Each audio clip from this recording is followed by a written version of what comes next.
เขาคิดฮอดครัวเขาจะเป็นต้มเจ็บเป็นตุ่มอีกบ่โดยครัวเขาจอกเมียเขาเด้อเมียให้เมียเขาไปเอาเขาแน่ว่าผัวเจ้าจ้อยครับบ่โดยอยากออกมาน้องออดไผแจ้งมาให้เจ้าฮู้นี่ลูกคนเรามาแจ้งเฮาบ่ได้อยู่เฮือนเรามาแจ้งน้ำเข้าแล้วเขาบอกเฮาเด้อไผมาแจ้งนี่ฮะนี่เฮือนนี่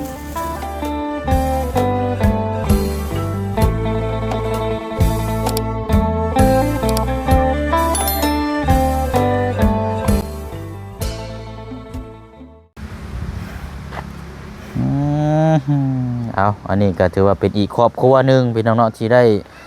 น้ำประปาใช้แล้วก็ดูแลเนาะถือว่าเป็นของตัวเองดีแล้วนี่พี่น้องเนาะเป็นครอบครัวของทางน้องออนหรือว่าเมลูกซี่ที่เขาฮู้คุ้นเคยกันดีเนาะพี่น้องเนาะเอาเดือนนี้เสียเท่าไรแล้วน้องยังบ่เสียสบายดีเด้อโดยเอาเดือนที่แล้วนี่เสียเท่าไรก็ที่ผ่านมานี่เฮายังบ่ได้โปมแฮงเฮาเสีย15เสีย15,000เฮาโปมแฮงใส่ถอนยังบ่ฮู้เดือนนี้เพราะว่าต่อไปให้ทั้งกระเจืองเนาะทั้งกระเจืองน้องห้างไส้น้ำแน่จักสีเบิดเท่าไรแล้วนี่เนาะเพราะว่าดึงไปเกือบทุกมื้อแล้วพี่น้องเพราะว่าไส้เนาะโอ้เดี๋ยวเอามื้อนี้บ่ได้ไปใส่บ่มื้อนี้พักพรเดี๋ยวเอาเดี๋ยวจะวันนี้ไปส่งให้เขาเดี๋ยวเอาเดี๋ยวจังหน่อยบ่เชียงเข้าไปเด้อนี่เขาไปถามพี่น้องเนาะเอาก็มาติดตามน้ำกันเนาะสำหรับทั้งเรื่องน้ำประปาเด้อพี่น้องเด้อเนาะสำหรับทางเจียงแล้วก็ทางน้องห้างเนาะแต่ว่าทางน้องๆเพิ่นบ่อยู่ไปเอาแห้งเขาเจ้าเนาะมื้อนี้ก็แต่ว่าทางพ่อน้องเปียวได้โทรถามทางพ่อช้างน้ำประปาแล้วเมื่อเช้านี่แล้วก็ติดเวียกอีกมื้อนี้ก็ว่าไปงานดองเพราะว่ามาเดี๋ยวเราสิโทรมาถามว่าซั่นพี่น้องเนาะเอาก็ถามพูดคุยน้ำกันเพราะว่าท่อเนี่ยเขาต้องดึงไปแล้วก็ต้องผ่านอีกที่ดินของทางพ่อที่เราขายให้ทางกระเจืองนะพี่น้องเนาะถ้าว่าผ่านไปแล้วอนาคตนี่สิเป็นจังไดครับก็ถามพูดคุยน้ำกันก่อนเนาะถ้าว่าเราอยู่พี่น้องเนาะกราบทักทายสบายดีและสวัสดีพ่อแม่พี่น้องเบิดสุขุสุคนเด้อพี่น้องเนาะพบเจอกันอีกคือเก่าคือเดิมพี่น้องเนาะเอาฝากพ่อแม่พี่น้อง FC เฮาเนาะติดตามน้ำกันเนาะเรื่องน้ำประปาเบิ่งน้ำกันจนต่อจนแล้วจนทั่วพอแล้วพี่น้องนะจนพร้อมใส่งานเนาะอันนี้ก็ขอบใจขอบคุณทางอดิสาเนาะพี่น้องเนาะแล้วก็ทางไอ้สติปเนาะพร้อมครอบครัวเด้อเนาะที่ได้มีน้ำจิตน้ำใจซอยเดือเคสของทางเจืองหรือว่าทางบักหลาน้องพลักเนาะพี่น้องเนาะเอากะมาพูดคุยน้ำกันพี่น้องเนาะเดี๋ยวเขาไปเบิ่งทางน้องอ่อนก่อนเนาะอันนี้ตะไคร่อ้อมล้อมรั้วไว้อันนี้เนาะสิเข้าไปนี่ก็ยากเลยนี่พี่น้องเข้าไปบ่ได้ได้นี่โอ้ยเนาะเป็นจังไรล่ะฮะกินฮอดผัวเส้นคนน้อยนอนบ่เดี๋ยวแป๊บนึงเด้อเอาเดี๋ยวจังเดี๋ยวเสียงโค้งเข้าไปพูดนะเสร็จเด้อเอาแล้วเป็นอย่างได้บาดนี้พี่น้องเนาะเป็นได้หับข่าวที่บอดีแล้วเป็นพี่น้องเนาะไปมาแจ้งบอกเราอันนี้เนาะผัวอยู่ในหม่องบำบัดบ่สบาย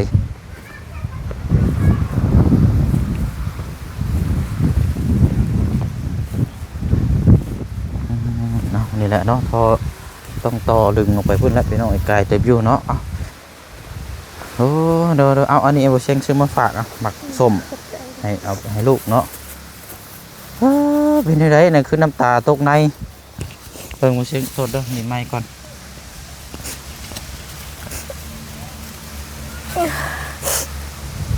เขาคิดฮอดครัวเขาจะเป็นต้ม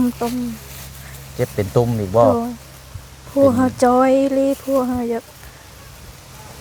บอกเขาบอกเมียเขาเด้อเมียให้เมียเขาไปเอาเขาแน่ว่าผัวเจ้าจ้อยครับบ่โดยอยากออกมาคันบ่ได้ออกปีนี้ตายเลยพวกเขา ข้าวก็ไม่ได้กินเจ็บแห้งเถอะอันนึงแล้วเราตายอยู่คุกนะ ตายคืนเทื่อนึงแล้ว โดย เอ้าเดี๋ยวเด้อน้องออดไผแจ้งมาให้เจ้าฮู้นี่ลูก คุณเรามาแจ้งเฮาไม่ได้อยืนเรามาแจ้งน้ำเข้าแล้วเขาบอกเฮาเลย ไผมาแจ้ง นี่ ฮะ นี่เฮือนนี่ เราอยู่พุ่นซั่นบ่ โดยเรา แบบคนอยู่นํกันซั่นบ่ โดยเราติดคุกนำกันเมียเราไปเอาเราเลยก็เราเมื่อเราพักบอกเมียเขาแน่ให้เมียเขาไปเอาเขาแน่แต่ว่า อ๋อคือตอนนี้ผัวเจ้านี่อาการหนักบ่ โดยเราเจ็บแห้งผัวเขาเจ็บแห้งเขาก็บ่ได้กินจอยก็จอยแห้งนั่นเขากินหอดแห้งเลย โอ้ยเนาะเป็นไงพี่น้องเห็นได้ชานี่ ทาน้องเขาคายมันเขาอยากไปเยิ้มยามน้องเขายังบ่ได้คายมัน เงินเขายัง3 ล้านบ่พอ ไปเยี่ยมยามนั้นได้อยู่กันมา3 ล้านก็แต่ว่าเอา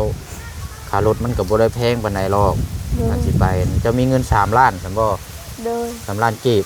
เงินเขาคายมันนั้นยัง3 ล้าน อันทั้งน้องสอนเล่าฮู้แล้วบ่ซะเรื่อง เขายังบ่ฮู้น้อง น้องท่านได้ฮู้บ่ โดย อันนี้เพิ่นมาบอกมื้อใดล่ะ มาบอกเมื่อวานนี้ เมื่อวานนี่บ่ โดยเขาได้ยินเราเว้าก็เฮาไปใส่ก็บ่ม่วนในใจ อื เมื่อวานนี้เฮาไปหับไปส่งแหงเขาเมื่อวานนี้มื้อนี้ได้ยินเขาบอกเมื่อวานนี้ก็เฮาไปใส่ก็บ่ได้ข้าวก็ยังบ่ได้กินเลยที่เช้านี้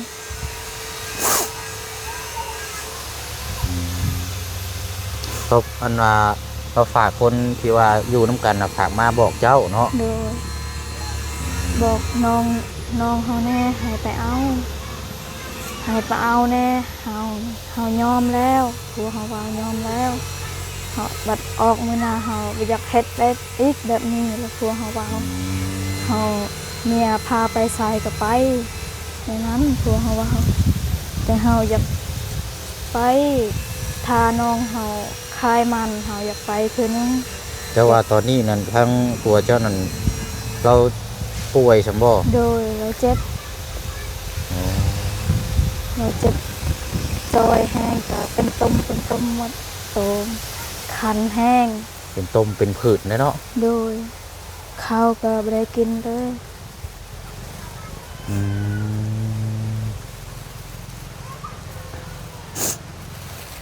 นี่ได้ฉันปรึกษากันเบิ่งกับทางน้องสอน น้องเขายังไม่ได้คายมัน ไปเงินเฮาก็ยันบ่พออยากซื้อข้าวแน่ให้ผัว ทางอันระยะได้สารวานี่ได้สาระ อยาก ในตู้นี่ได้ เราบ่ได้ว่าหยัง ผู้เป็นแม่นะ เราบ่ได้ว่าหยังเราว่าให้ไปยามเธอนึงเราว่าให้เฮานี่ไปแต่อย่าเฮาเอาลูกเฮาให้เฮาไปกับน้องเฮาแน่แต่น้องสาวผัวเฮาแน่เอาผัวบ้านพลักนะ ไปน้ำกันเนาะ โดย ไปน้ำกันกับน้องผู้ที่ว่าตอนเจ้าไปตอนนั้นแล้วเนาะ โดย ไปน้ำกัน2 คนคือแสดงว่าผัวเจ้านี่เราตอนนี้นี่เราอาการนี่เราเจ็บได้เนาะ โดย ข้าวน้ำกับบริกินนี่เราป่วยได้นี่ตามโมเสน โดยเราเจ็บแห้งแล้ว อืม เฮา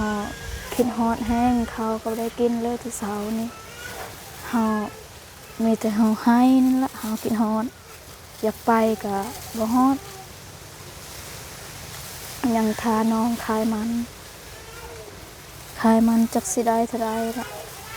เพราะคันว่าเจ้ามีเงินอยู่3 ล้านกีบสมบ่ในโตเจ้าเดี๋ยวนี้ โด นะ ย 3 ล้านกีบก็คันว่าเจ้าไปก็ได้อยู่บ่จำเป็นต้องซื้อก่อนก็ได้เครื่องของ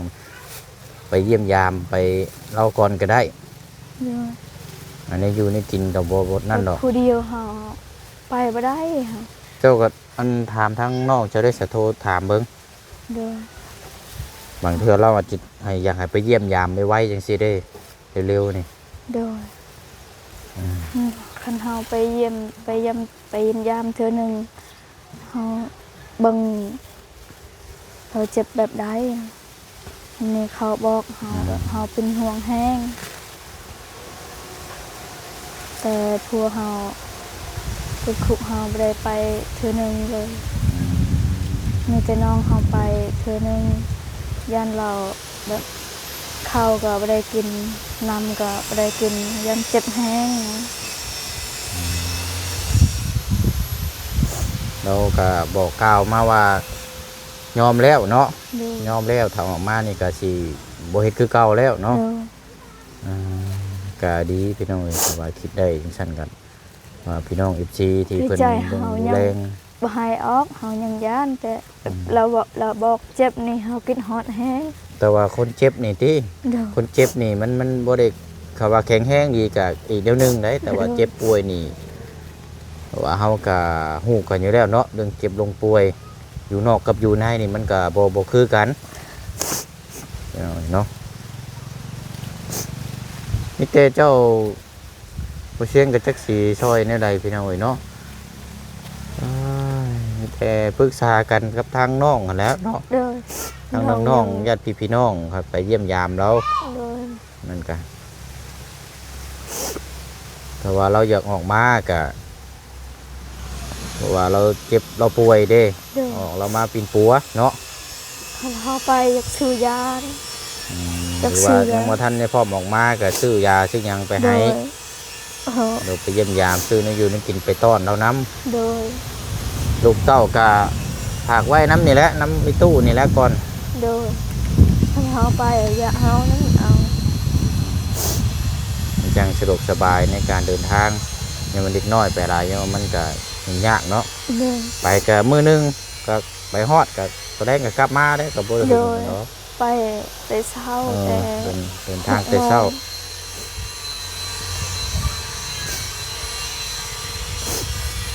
ม่วนแล้วแบบนี้ปกติแล้วพี่น้องเนาะจิตใจขึ้นเขาได้บอกยังเขาไปตลอดนี่เขาบอกวันนี้ไปใช้กับบ่ม่วนนะจ๊ะ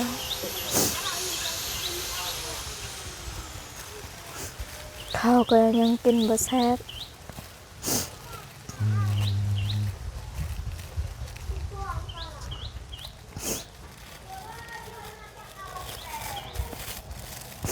ทางน้องสอนขายมันกับมันก็ยังบ่ทันได้ขุดอยู่ด้วยมันยังบ่ทันได้ยังเกาะเป็นห้องยังบ่ทันได้ถอนอยู่ด้วยมื้อนี้ก็บ่อยู่ใช่บ่เราไปเอาแห้งอีกไปเอาแห้งเฮาไปตัดต้นมันน้องเฮามื้อนึงมื้อซื่นนี้เฮามาตัดซอยแล้วบ่น่ะตัดต้นมันยังบ่ทันแล้วบ่ยังหน่อยนึงเฮาอยากไปมื้อนี้ก็บ่ม่วนในใจก็เฮาพักเฮาอยากไปตัดมื้อนี้หันเฮาตัดมื้อนี้แล้วเลยเฮาไปตัดมื้อนึงยังน้อยคันเฮาตัดมื้อนี้หมดแล้วเฮาไปแต่เขาบอกเขาเว้าใส่เฮาก็บ่ม่วนเฮากินฮอดแห้งเด้อปกตินี่สิบ่ค่อยอยู่เฮือนซ่านเนาะจะไปบ่แม่นไปหาอยู่หากินกับไปเฮ็ดเวียกเฮ็ดงานเด้อไปซอยแห้งเอาแห้งหมู่ลูกก็คะแนนใหญ่แหละอันพูนน้อยก็ทั้งอาญาเอาเนาะอายุหากินแต่ว่าเพื่อได้ยินข่าวแบบนี้กับบดีปานใดเนาะโดยคันเฮาบ่ได้ผู้เฮาเว้า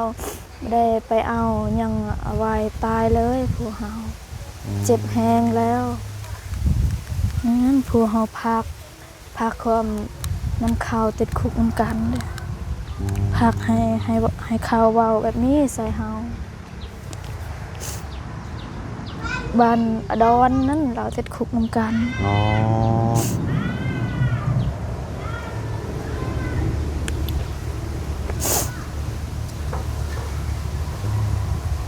แม้ว่าหัวเธอจูหันก็คือเรานั่นตายคืนที่นึงใช่บ่จะบ่ว่า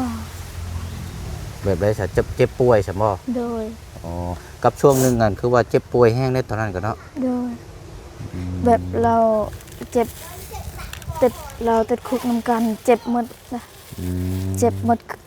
ตมหมดก็เจ็บแห้ง ข้าวก็บ่ได้กิน เป็นตุ่มเป็นหยัง โด เนาะ ยคันนี่ก็คันแห้ง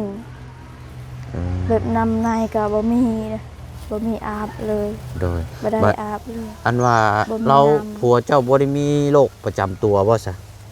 เฮายังบ่ฮู้ เมื่อตอนจะอยู่นํกันเนี่ยว่ามีโรคแบบว่าเป็นอ่าเป็นโรคหันโรคนี่นะเกี่ยวกับโรคหัวใจหรือว่าหยังต่าง บ่ ๆบ่ได้มีบ่ โดย อืม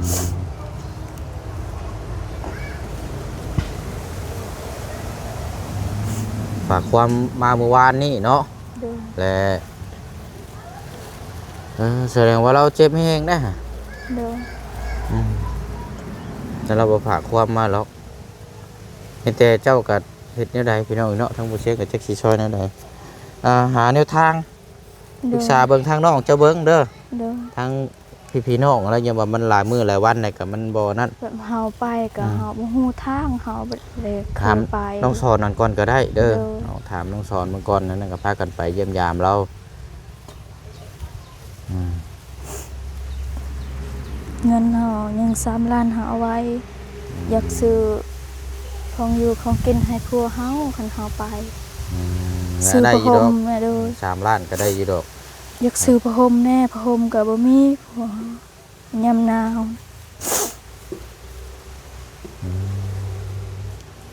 แต่ในใจเจ้าตอนนี้เจ้าจะให้ผัวเจ้าออกมาอยู่บ่ซะตอนนี้ บ่อยากบ่ให้ออกแต่เจ็บนี่เฮาอยากไปยามยาม อืม ใจเฮายังบ่ให้ออก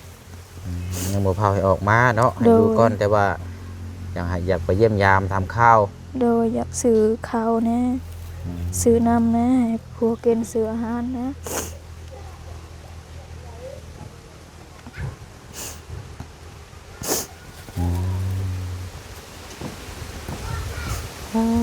เนาะเบิ่งหั่นแหละเนาะเห็นจังได๋ซะทั้งลูกเต้าได้ซะเป็นจังไดอยู่ดีมีแฮงอยู่บ่ โดย เบิ่งเด้ออัน บันไม้นบาดอยู่นำเอื้อยบ่ได้เบิ่งตกแต่เตียง เพราะว่านิดน้อยซ้ำนี่นี่กำลังลื้อนะบ่เชียงเห็นกระเจ้าย่างไปถนนใหญ่บอกเด้อ โดย รถล้างหลายซับข้ามรถข้ามถนนหนทาง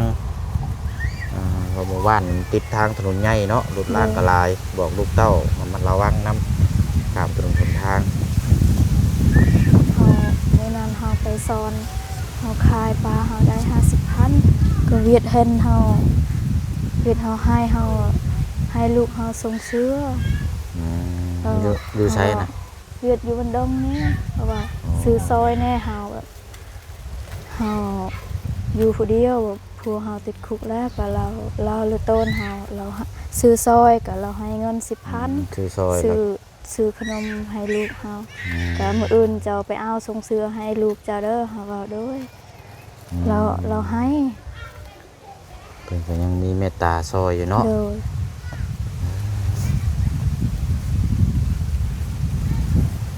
เมื่อวานนี้หมดเส้นหนึงเฮาใส่เฮารถเฮาเพเด้เฮาใส่หยังน้ำมันเปลือง อืมรถจักรบ่ โดย ยังขี่ได้อยู่หรอว่า ได้เฮาแบบเฮาทายตลอดเลยเครื่อง เบิ่งน้ำมันเครื่องดูแลดีๆเนาะรถจักรกะ แต่ว่าตัวนี้พอได้ขี่ไปเวียกไปงานค้าขายเป็นหันเป็นหนีมาได้ยากอีกเด้อน้ำมันเครื่องนั่นแหละสำคัญเปลี่ยนบ่อย โดย ๆเนาะมีแต่ว่าเป็นกำลังใจให้เด้อน้องเด้อ โดย เรื่องทางจะได้กะถ้าว่าอยากไปเยี่ยมยามทำข้าวกะทางน้องสอนมากับไปถามทางน้องผู้เพิ่นฮู้แล้วก็ทางน้องเจ้าอันนี้เด้อ โดย ทางโมเชียงนี่ก็สิรอติดตามตลอดดอกเนาะแล้วก็เป็นกำลังใจมีอย่างจังใดก็เพิ่งน้ำกันนั่นแหละเนาะแต่ว่าแนวทางสิแบบจะให้พาไปเลยหรือว่าชั้นอย่างซี่นี่โมเชียงเพราะว่าบางช่วงนี้ก็จะยากในจักหน้อยเห็นนะ โดย มีเวียกแน่ก็คือติดตามเบิ่งทางเพื่อนเอาเจืองแน่มาให้มือขึ้นเรือนซานของทางน้องเพิ่นแน่จะได้ทางทีมงานคนใดคนหนึ่งถ้าเพิ่นว่างก็จังว่ากันเนาะ โดย ให้พาไป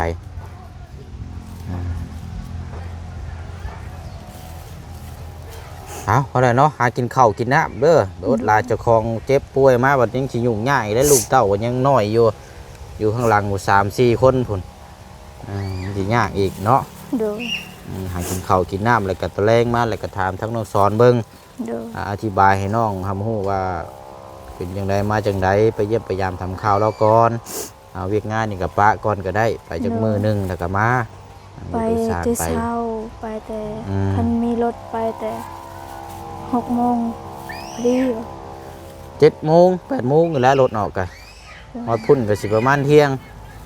เยี่ยมยามเที่ยงประมาณชั่วโมงหนึงแล้วก็ตอนแรกก็พากันขึ้นมา โดย มาอีดอก หายันไก่ยันค้ำทันไปแต่เช้าใครแน่มีรถ ค่ำก็มีอยู่รถนะมันก็มีรถมาอีดอก5 โมงแรงเดินทางฮอดพี่ก็8-9 โมงกลางคืนไปอ โด ยู่ ย โอ้ยน้องได้ไปหน่อยเนาะเอาจังใดก็สู้ๆเด้อน้องเด้อเดี๋ยวก็ผ่านพ้นไปไม่ได้ว่าทางน้องสอนมาก็ปรึกษาทางน้องเบิ่งเด้อไปเยี่ยมไปยามเบิ่งเนาะในทางซอยกันไปอะไรเนาะ โดยสบายดีเด้อขอบใจอายหลายๆเด้อให้อยู่ดีมีแห้งให้สุขภาพแข็งแรงความเจ็บบ่ให้ได้ความไข้บ่ให้มีปรารถนาสิ่งใดขอให้ได้สิ่งนั้น ขอให้ร่ำให้รวยขอให้สุขให้มานขอให้อยู่เย็นเป็นสุขขอให้สุขกายสบายใจเด้อขอให้เทวดาหักแพงครอบครัวอายเด้อและทั้งหมด FC สุขูสุขคนเด้อสาธุ โอ้ยเอาอะไรเนาะสู้ๆไปหน่อยเนาะก็จะมาติดตามเรื่องทั้งน้ำประปาต่อไปนี่แหละพี่น้องเนาะก็ได้ยินข่าวบ่ค่อยดีปานใดเนาะสำหรับทางผลน้องออนเนาะเจ็บป่วยอยู่ในหมองบำบัดพี่น้องก็นี่จะไปเยี่ยมยามทำข้าวแล้วและพี่น้องเนาะคือน้องอยู่ในกินไปฝากไปต้อนเราเราฝากความมาหาเมื่อวานนี่เนาะอันนี้ได้ยินแล้วก็เขาวน้ำกับบ่ยากพี่น้องเพราะว่าเราเจ็บป่วยเอามาติดตามเบื้องทั้งนี้ก่อนบัดนี้พี่น้องจักเล็กจักน้อยเนาะท่อนี่อาจจะได้ดึงตัวนี้แหละพี่น้องเพราะว่าแถวนี้บ่มีน้ำประปาบ่เลยดึงตัวนี้ไปนี้ออกไปนี่ทั้งนี้ออกไล่บ่เนาะเดี๋ยวไปเชียงสีหมุนออกไปทั้งนี้ก็ได้เนาะบังเด้อหากินข้าวกินน้ำเด้อ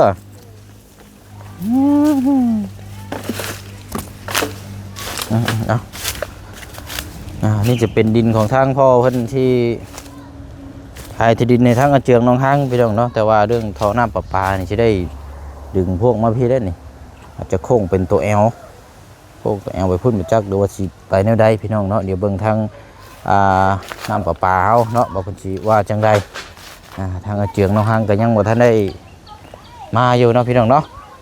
เอาเดี๋ยวรอติดตามเบิ่งน้ำกันอีกเนาะทางน้องๆเพิ่นมาแล้วก็สิพูดคุยถามข่าวๆน้ำกันบ่มันยังมาพริกบ่โหแทะนี่เนาะ